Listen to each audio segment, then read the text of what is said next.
your motivation of joining Greenpeace? Well, I came to sea in 1986, and the reason I went to sea was to avoid a military conscription, to avoid the army in South Africa.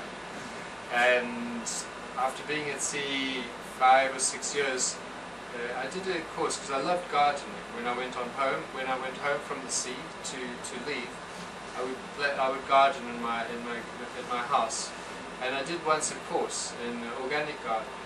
And when I did that course, I learned about pesticides and fertilizers and how it is destroying and killing the earthworms and damaging the land.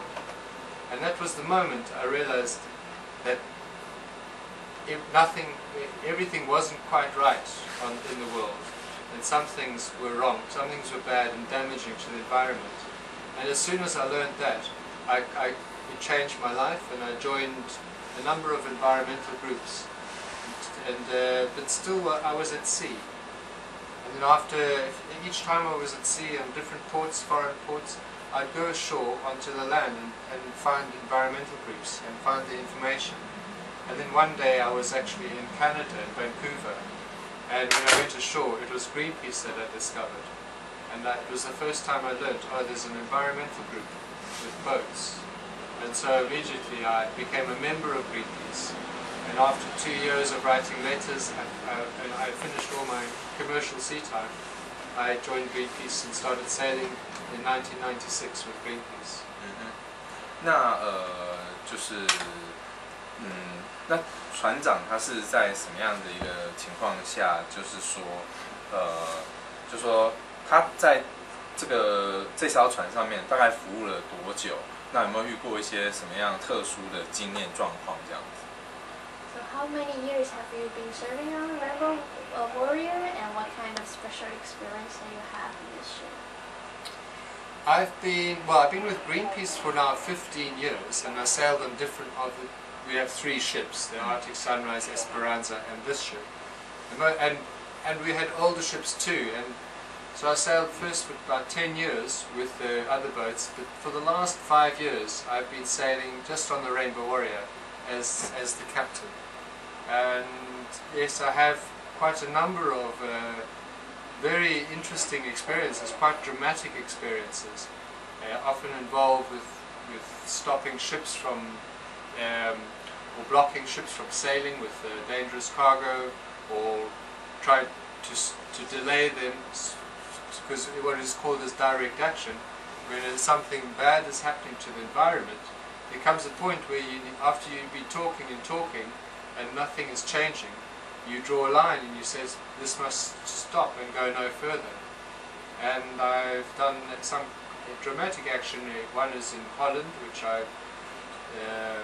where we blocked the whole harbour from a ship with coal coming inside, and I ended up in jail at the end of the day, but they let me out again because they realized what the work that we are doing is honourable and it is right. And then I've done similar activities in Copenhagen and in Europe and in Indonesia, where it wasn't coal but it was palm oil from the forests in Indonesia. And in the Philippines, a lot of the time is stopping our vessels carrying coal or palm oil or genetic engineered goods. And then a lot of my activities also been, well actually that was on the other, but that was all on this boat, on the Rainbow Warrior. But I have 15 years of experiences with Greenpeace, and a large portion of those have been on oceans campaigns, which is what we are on here in Taiwan, defending our oceans campaign of East Asia. What's the most dangerous activity you remember? The most dangerous, I would say, was one that happened in Indonesia, where I blockaded a tanker carrying palm oil from leaving. And I used the ship we have 2 anchors in the front, but I put the ship in such a way that one anchor was in the front of us, one at the back, and we were next to the ship so it couldn't move. But we were not touching. But if I had damaged that ship, the maximum penalty I was facing was life imprisonment. And so I had to really consider whether this was worthwhile me taking the risk of life imprisonment to block the ship. And I think, after thinking about it, I realized, well, we need to get the message to Europe, which is driving the deforestation, the cutting down of the forests in Indonesia. If we can do an activity that they can see what the impact from the consumption of palm oil, then there would be change, and that we have to do. We have to bring about change in the deforestation of Indonesia. But that was, in a sense, the most difficult, the highest penalty I've ever faced, which is life imprisonment. Some people think Greenpeace, their activity is very critical or very， 就是说，有些人认为绿色和平的一些这个行动是比较激进的啦。对，那我不知道他怎么看，就是一般人的一些看法。There might be some general publics who Greenpeace is a little bit too confrontational, and how did you see this perspective from? Well, no, I can quite understand, because Greenpeace is confrontational, but Greenpeace is non-violent, and we've always had that from the beginning. It's a peace. It's green for ecology and peace for social peace of people. And well, I can give an example, folks. If you are walking down the street and you saw an activity and somebody being mugged or somebody being hurt, and you turned away and you did nothing, that would be non-confrontational. But is it honourable? Is it the right thing to do? Where you see somebody needing help and you turn away. So yes, we are confrontational because we see the earth, we see the planet and all the oceans needing help, but we don't turn away, which is non-confrontational. We go in to help, to confront the governments and the businesses that are causing environmental destruction. So yeah, we are confrontational, but we are peaceful, we are non-violent, and this is one of our core values. Not only are we non-violent, but we're also independent, and that is these values we wish to show to people of Taiwan what Greenpeace's core values are. 我们知道说，这次这是第二代的这个彩虹战士号，它是应该是最后一次执行这样一个任务了。就说船长会不会觉得说，就有点感伤，或者他怎么感受？ Since this is the last voyage of Rainbow Warrior, do you feel a bit sentimental for this trip? I do. A lot of times I'm walking and seeing, because the boat is getting old, and we see things and we say, oh, that we need to do it. We need to maybe replace some steel, and we look at it and we say, well, it can last 6 more months. That's all. Because the boat is, little things will break now and again, and we continually looking at it and thinking, well, yeah, this will be the last time that we have to fix this, or the last time that we have to paint this rainbow, because that will last now for the last 6 months. And yeah, it's very, it is quite emotional, quite sad to see it go. 那就是说，我们也知道说，船长他也是接下来会继续在下一代彩虹战士号上面彩虹勇士号上面服务嘛。那就是说，他有没有什么未来的期许？就是对于新一代的彩虹勇士号。So will you still be the captain for the third Rainbow Warrior? And if you are, what kind of expectation do you have for the third Rainbow Warrior? Well, I will be the captain on the third Rainbow Warrior. I will not do the first voyage though. That will be done by captain who was on the original, the first Rainbow Warrior, when it was blown up by the French Secret Service in New Zealand. And I will then relieve him, so he will do the first voyage, and then I will do the second, and then we will keep rotation, as we do 3 months at sea, 3 months off. But I'm very excited about it, because it's the first time Greenpeace has designed and building a boat from new.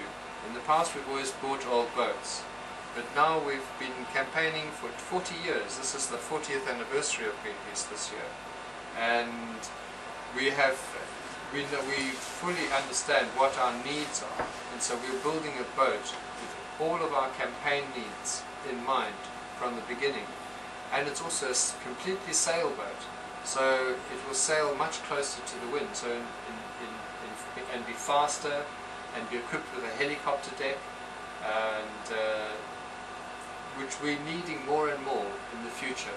The campaigns are getting bigger and more involved, so I'm very excited to be with the new building of the new ship. I think everybody is. Yeah. 那就是新的未来的彩虹勇士号，它更可以做些是怎么样的？因为其实这是我们第一次全新从头到尾打造一艘船，所以我们在设计跟建造的时候都已经非常的了解我们的需求是什么，所以就是完全是为了在做我们绿色和平的行动来服务的一艘船所设计的。那它将就是在很多方面其实是有更环保的一些设计，就是船的本身的结构、它的动力本身，还有就是说它的整个配备。装置上面，包括比如说影像传输的设置，然后我们也会有停那个直升机的停机坪。那像这些是我们现在都会在未来的工作里面看到更强大的需求的部分。那所以大家包括他自己还有所有的主人都对这个新的船相当期待。